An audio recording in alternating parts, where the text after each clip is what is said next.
Asiri ya tonu, ƙungiyar NDLEA bita da ƙulli suka yi wa Abba Kyari domin abin da suke fitarwa daban, abin da kuma ya faru daban. Ku kasance da mu domin jin cikakken rahoton da muka ɗauko muku daga shafin Datti As-Salafi. Amma idan wannan shine farkon ziyartar ka wannan channel ta mai albarka, ka za ka danna mana subscribing da alamar liking. Mun gode. Ga cikakken bayanin abin da ya fi Abba Kyari.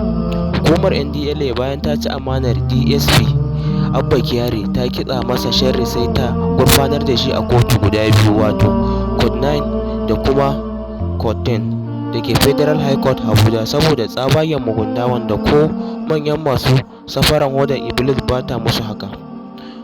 Kuma duka abinda hukumar NDLEA take zargin Abba Kyari da shi kotuna guda biyun shine wai ya rage wani adadi na cocaine din da yaransa suka karba a hannun masu safaran cocaine, amma saboda ƙarya da sharri irin na NDLEA sai ta fito media ta ce wai Abba Kyari yana safaran hodan Iblis.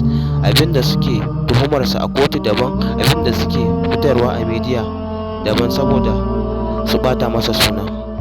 A yau ne a rantar Kodai Justice Kolaware Amosu ya ba da belin DSP Abba Kyari, ya ce dukkan laifin da ake tuhumarsa Abba Kyari laifi ne da ake ba da beli.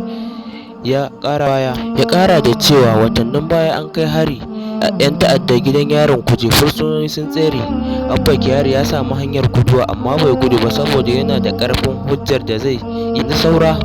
Alƙali da yake jagorantar court, wanda Inyamuri ne mai suna Justice ta tsammanin a zama na gaba zai ba da belin Abba Kyari kamar yadda takwaransa na Court 9 ya yi. Daga nan Abba Kyari zai fito daga gidan yari.